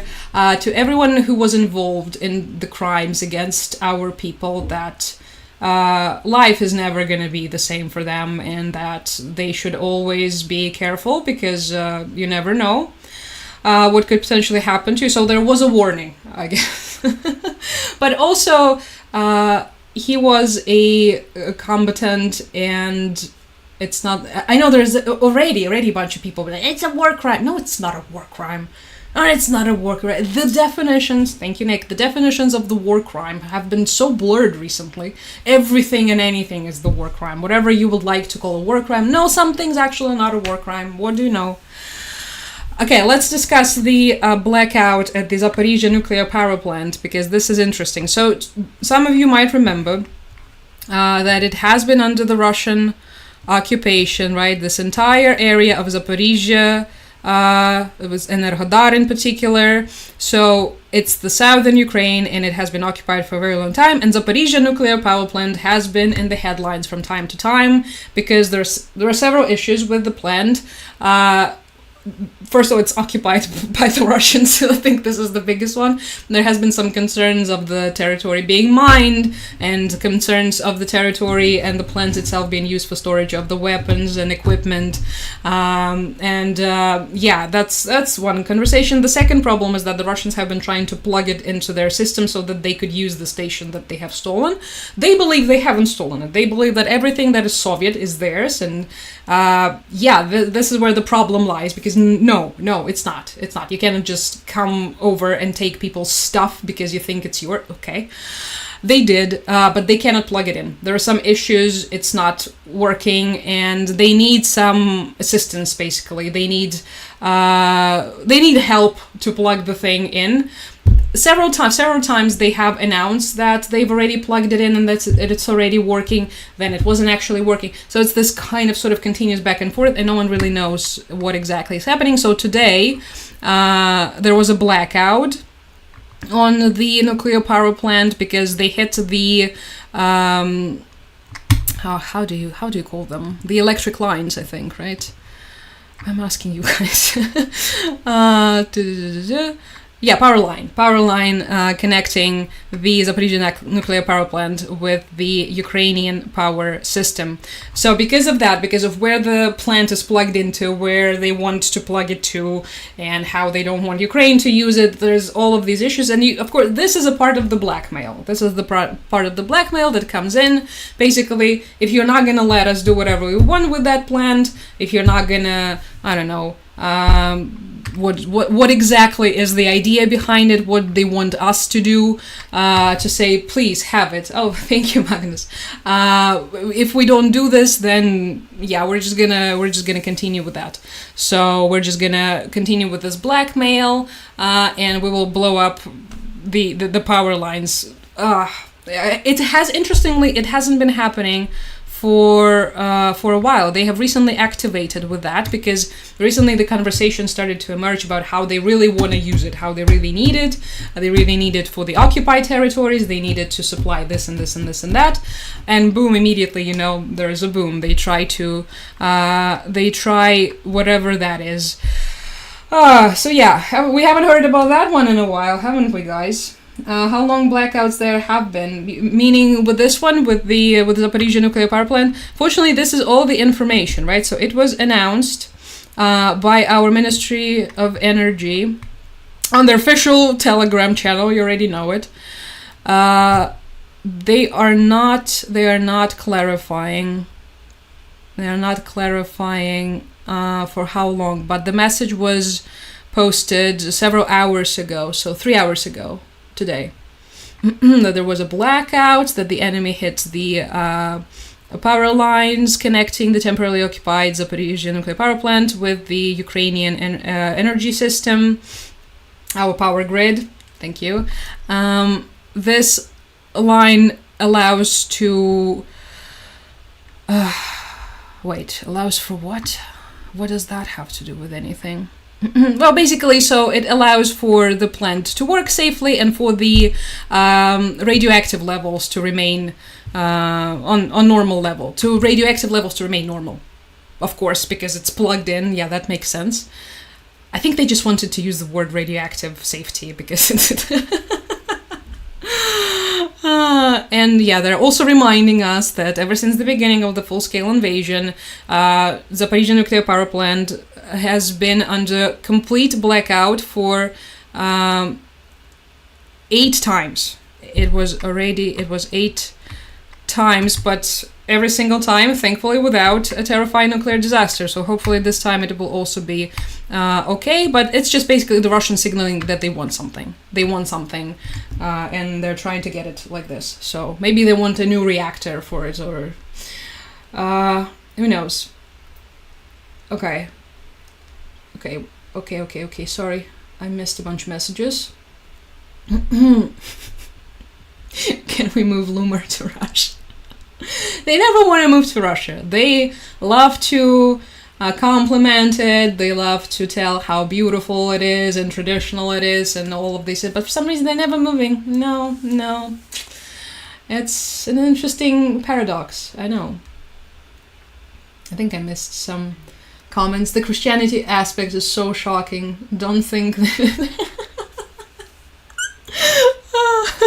Right. Oh, God. Hello, PT. How's it going? Героям слава, Magnus. I'm trying to follow both YouTube and here at the same time. I know it's a little bit confusing. I know, I'm sorry for that. But multitasking skills improving, I guess. And thank you for being on both. I really appreciate it. Thank you, Fiona. Yeah, Kyiv has been. We've all, of course, been following updates from Kyiv. Just devastating stuff. Okay, let's see if there have been any. Okay, so with the rescuers working, it was from a couple of hours ago. I know they have recently found one dead person in the debris. It was announced.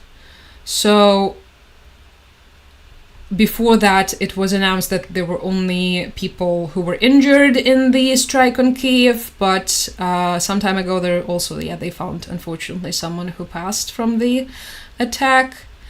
Yeah, it's mostly about how they're coping, how they're working. 5 ambulances have also been damaged. They're not clarifying whether or not it was because of the double tapping, the tactic that we have discussed. When they strike once, the rescuers arrive, they strike for the second time. No information regarding that. But could be, because otherwise why would these ambulances be there? So the railway infrastructure was damaged, the passenger trains were rerouted, which is a common occurrence whenever something like this happens. But yeah, basically Kyiv just tries to work with the consequences, through the consequences. All right, now it's just me checking in on whether or not there were any other updates. We can also look at their official Telegram. Why do we all have official Telegram channels? Oh, they also hit the animal shelter. Oh no. Oh, and one cat died too. Okay. Oh, that sucks. Animals are always, they're so terrified. They're so confused because they don't. Talking about the terrifying and confused animals, that's Chewy trying to communicate something. Yeah, and just more pictures of the damaged buildings. Without some apartments were burned out. Yeah, and people already putting up some plastic to replace the windows temporarily. So yeah, that's the Kyiv situation for now. Right, let me see what you guys are saying on here. Let me know if there's anything you would like to know, any topics you would like to see covered, because I think we're gonna be live for maybe half an hour more, I'm thinking. So we can discuss something else, something that perhaps you would like to know. Thank you. It's flying. Thank you so much. Just wondering how dangerous the situation is overall. I hate that Russians use power plants. That's the problem with the entire situation, is that you don't really know for sure how dangerous it is, right? Like, honestly, honest to God, for the last couple months, I wasn't even thinking that much about Zaporizhzhia nuclear power plant. I tend to start thinking about it when stuff like this happens. So it's like you live with just sort of realization somewhere deep inside your head that, yeah, it's occupied, it's under their control, there is a potential for nuclear terrorism there. But until something like this happens, it's not like you're sitting entire day like, oh, they're gonna blow up, they're gonna blow it up, they're gonna blow it.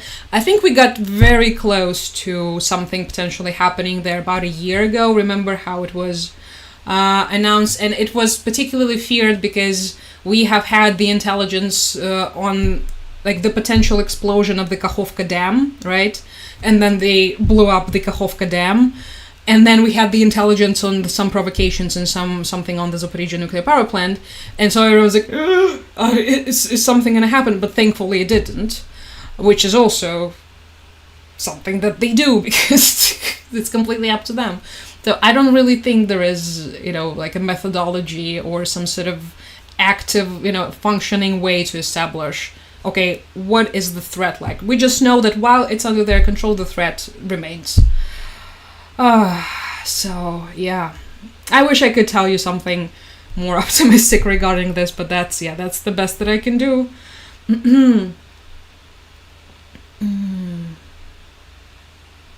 Oops. Almost blocked someone. No. I'm not blocking anyone.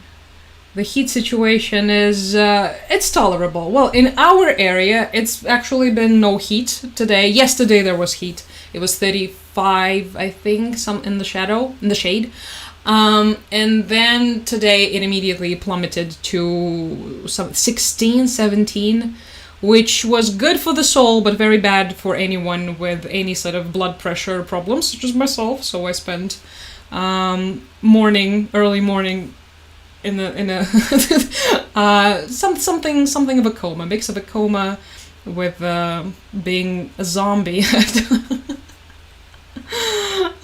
So yeah, I'm not entirely sure about the other regions because it tends to differ. I know in Crimea is really, really hot because all of people I talk to who are still there, they're all telling me, it's scorching hot, but it's Crimea.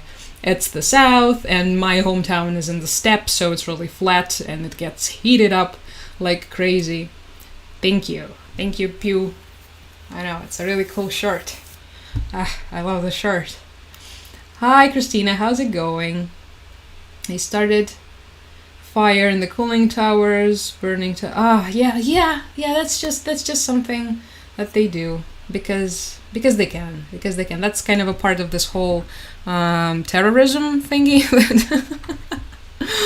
It's not funny, but here we love to cope with things. Okay, I'm just gonna go through the list of things that I had prepared, but I think we did the majority of them. Jump scare. Trump cult.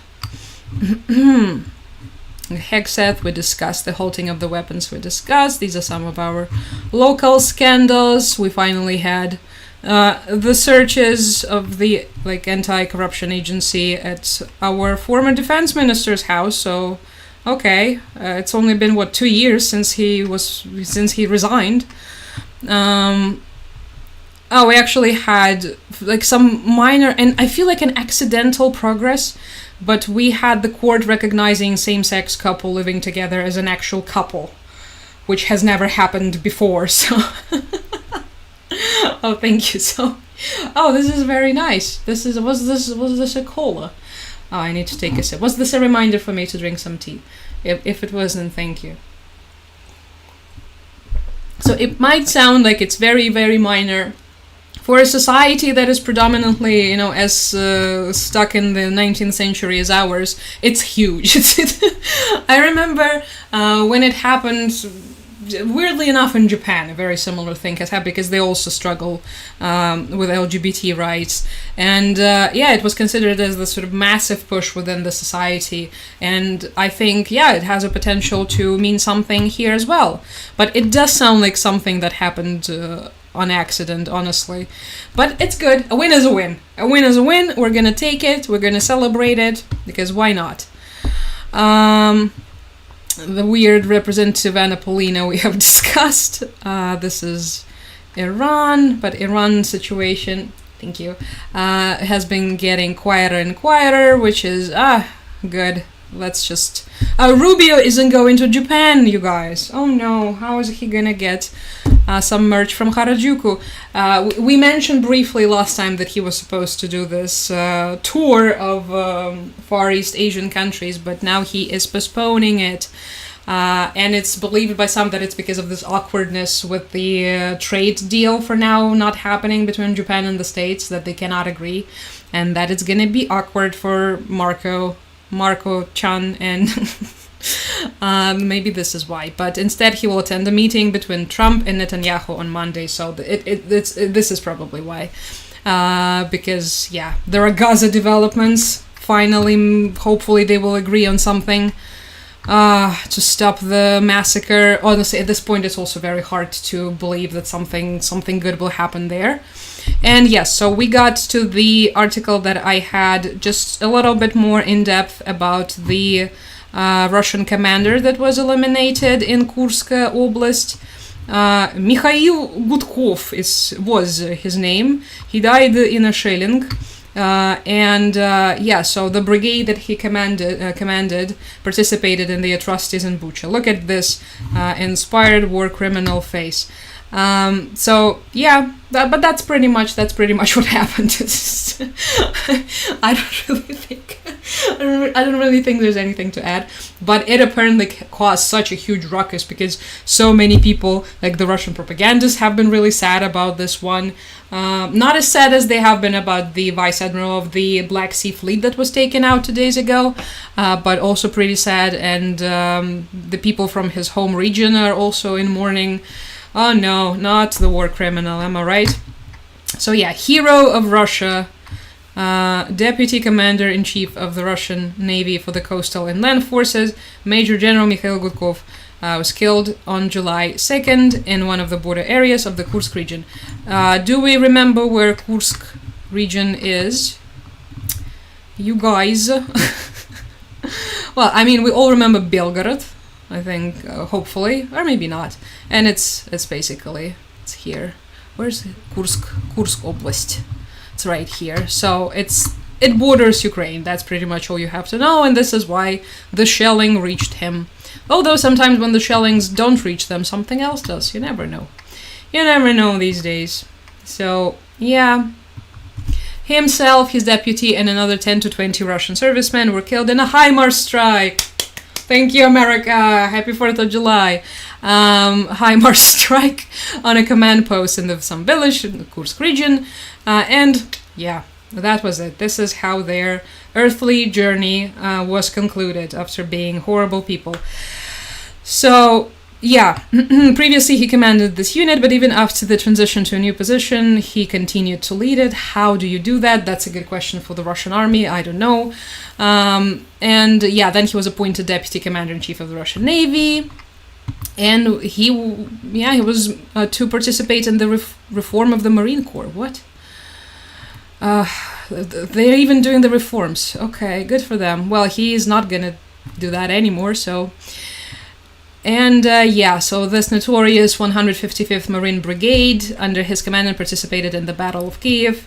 And they're accused by our authorities of war crimes in Bucha, Irpin, and Hostomel. To those of you who do not remember, these are all places in the Kyiv area that have been under the Russian occupation in the first months of war. We immediately have Irpin. You can see Irpin right here. This is also Borodyanka. So all of these, this is Bucha. It's very close to Irpin. And pretty much the entire area is one gigantic war crime scene, so which we have discovered after they have retreated. So yeah, and now one of the commanders responsible for that is looking up on us. So that's that in detail. Thank you. Send some heat to the Northern Europe. Oh, I wish I could. How do I do that? But we don't really have heat though, so that's counterproductive. Alright, let me just check okay, I'm just gonna do it. More light. I need more light.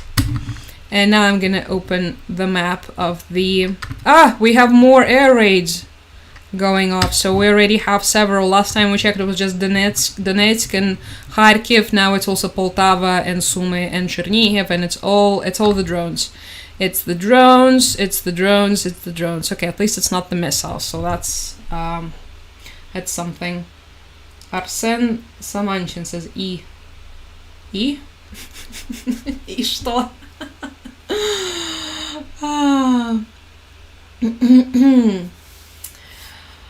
I heard about that. I have heard Ukrainians are now more positive about LGBTQ. I think it's this one of those situations where the generational divide is very clear. Which is, I think it's a common, Ukraine is not unique in that regard, but I think young people in bigger cities in general tend to be much more tolerant and accepting and even active when it comes to, pushing for the equality.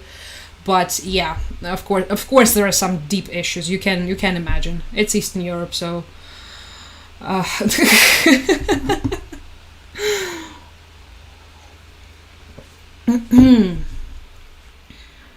okay, wait, it won't load. There were some messages. It told me there were messages, and then it refused to show them to me. So, all right, maybe that's a sign. Maybe that's a sign that we should be calling it in evening. But anyway, if there's anything you would like to know, please tell me now. Tell me now, or be silent forever. We're currently still looking at the map of the drones flying from the Russian territory into Ukraine, and I'm still going to be here for a couple more minutes. We do not have the air raid alert, by the way. You probably would have heard it. If we had it, it's usually pretty loud when it happens, so here it's okay. Have you heard any new info about Sumy offensive?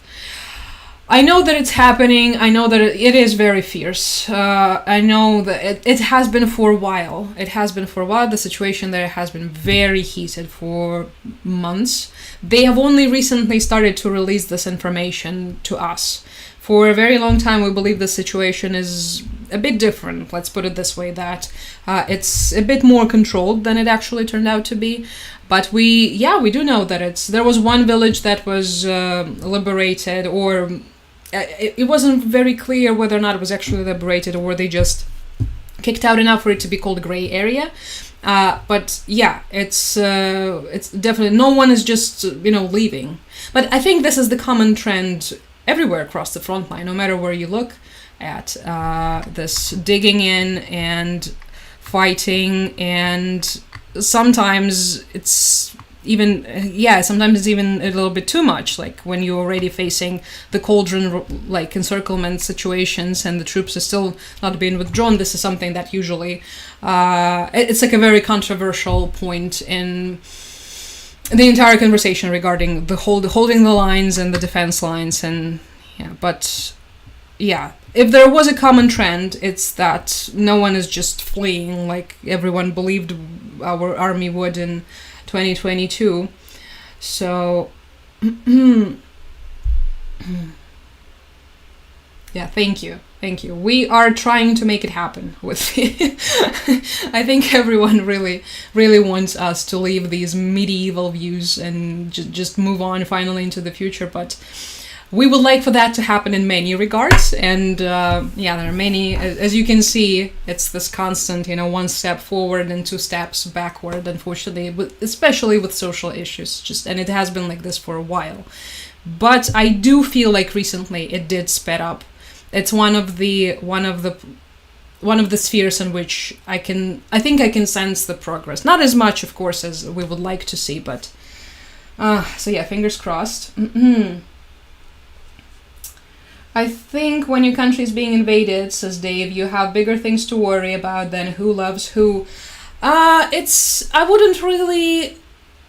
don't think I can agree with you, because, for instance, this issue is being raised these days, first and foremost, by the fighters, right? By the LGBT warriors. We have a lot of the soldiers who are LGBT and who are fighting.